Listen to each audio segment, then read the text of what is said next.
So let's now look at this optimal control question from 2018. So it's first of all asking us to consider a state space model of the form, standard form x dot equals ax plus bu, y equals cx. And then it wants us to write down the standard form of this equation when we use full state feedback control. So when we're putting in u equals minus kx. Next thing it's doing is giving us the A and the B matrices, and it's asking us to show that the uncontrolled system is actually unstable. So we need to calculate the eigenvalues and show that we've got positive real parts. Finally, it's asking us to implement optimal control, and it's given us a nice little cost function that we've got to minimize. And we notice that this is basically a simple cost function just in terms of the control squared, so it hasn't got a term in there for the state. And to solve this problem, we're going to first solve the algebraic Riccati equation, find the solution, which is going to give us a p-value, and then what we'll do is we'll use that in order to calculate the gain. And after we've done that, we're going to use the manipulation that we started off with here, looking at what the effective feedback system becomes in order to say now that the system is actually stable. We're given all this information in the sheet, normally on these question sheets, in order to be able to solve these kind of problems. So I wouldn't expect you to be able to remember all of this. So basically this tells you how to calculate the algebraic Riccati equation, which you need on the way to calculating the gain. So given that we've got an optimal control infinite horizon problem, which means we're integrating between 0 and infinity, if we had a cost function that's got a term for the state penalised by a scaling factor matrix of Q, and also penalised by the control, then the solution in the state space model is given by the algebraic Riccati equation, which is solved using this equation here. So we have to basically stick in all the things we know about the system into this equation and solve it for P. And P is going to be a symmetrical matrix. It's also going to be positive definite. And having found the solution to this, we can then immediately use this expression in order to calculate the gain. And having calculated the gain, then we'll go on to just calculate the stability of the controlled system. So we've got our two equations for the state space model, and it's first of all asking us then to say, what does this look like when we have state feedback control? So we just have to plug in u equals minus kx into this equation, which is very easy. And where it was a u, we put in the minus kx, so the first one becomes x dot equals ax plus bkx, and we factorise out the x quite easily, and then the second one becomes y equals cx minus dkx, so we factor out the x on that as well quite easily, and those are the updated effective equations of update of the state and the output, given that we're using full state feedback control. So we've got our system now, we've got our A and a B matrix. We're just writing down here what we've got just so we can proceed. Q doesn't exist in this system, so it's 0. And we've got an R of 1, which is nice because it means we can forget about it effectively, and also its inverse is also 1. So let's look at the stability of the system. And the stability of the open loop system is going to be determined by the eigenvalues of the A matrix. And if we want to calculate where the eigenvalues are, we've got to calculate the determinant of A minus lambda I and set it to 0, and then find the solution for lambda. So that's what we're going to do here. We're just saying we're looking for the determinant of A minus lambda times I. I've put the A in here, and we just basically want to, first of all, we've got two matrices, but let's just do the subtraction between the A and the lambda I. So 0 take away lambda goes here, that's minus lambda. 1 take away nothing is 1, minus 1 take away nothing is minus 1, and then 1 minus lambda goes in here. Then we want to evaluate the determinant, and we know it's going to be AD minus BC.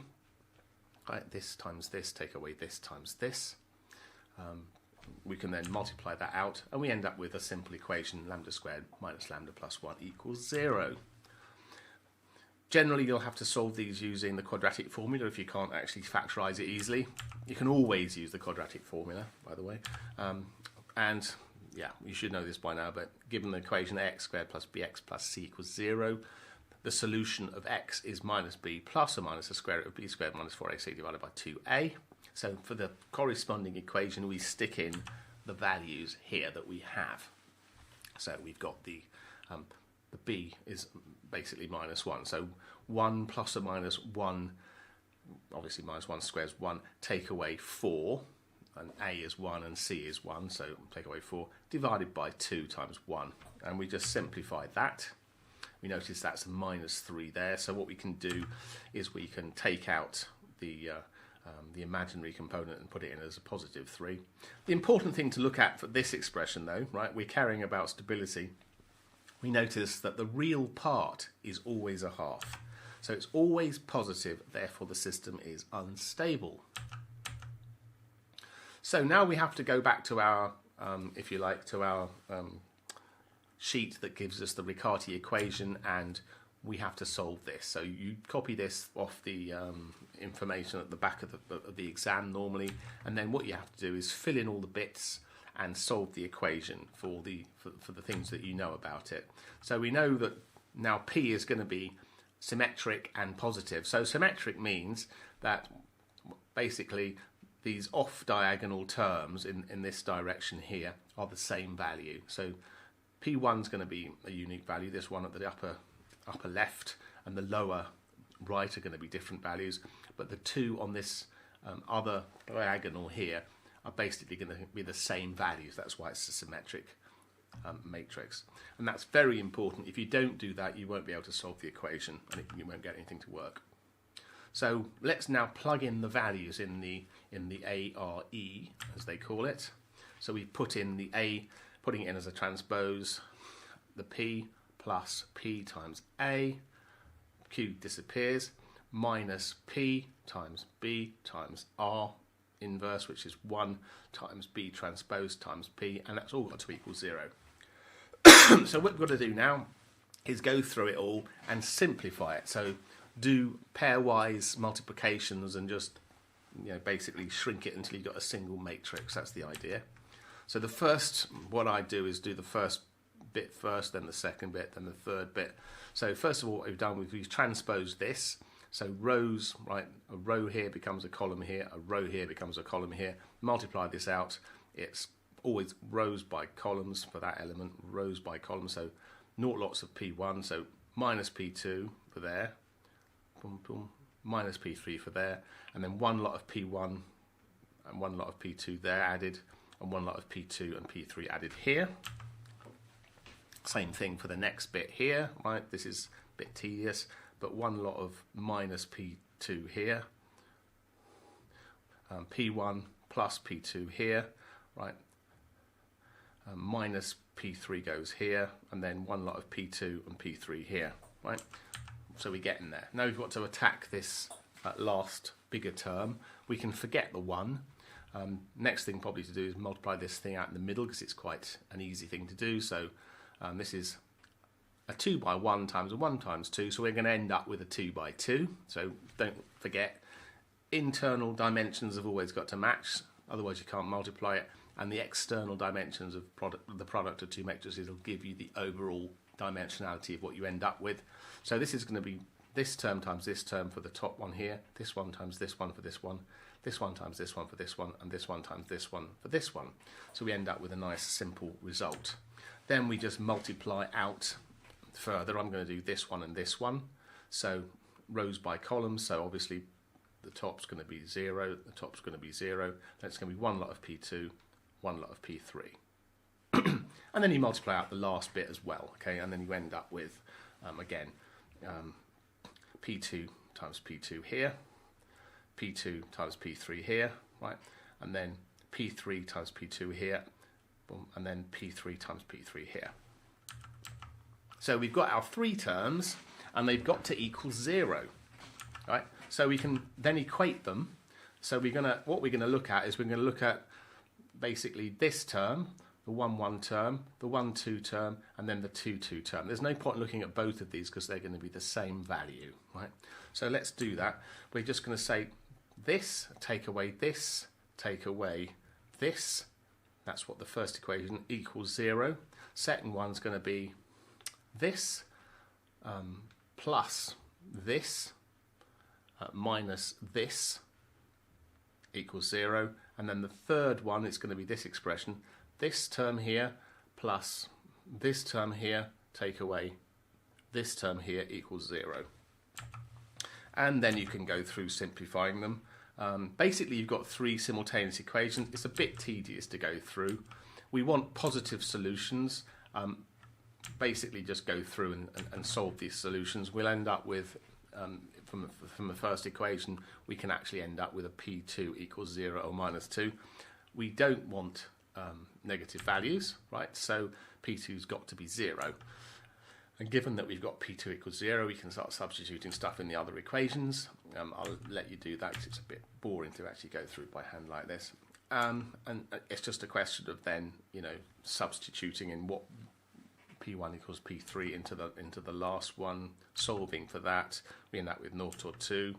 So we end up with basically the equations for P are either 0, 0, 0, 0 or 2, 0, 0, 2. And what we don't want is a 0 value, because if you've got a 0 value, the gain's going to be 0, so we won't have any state feedback.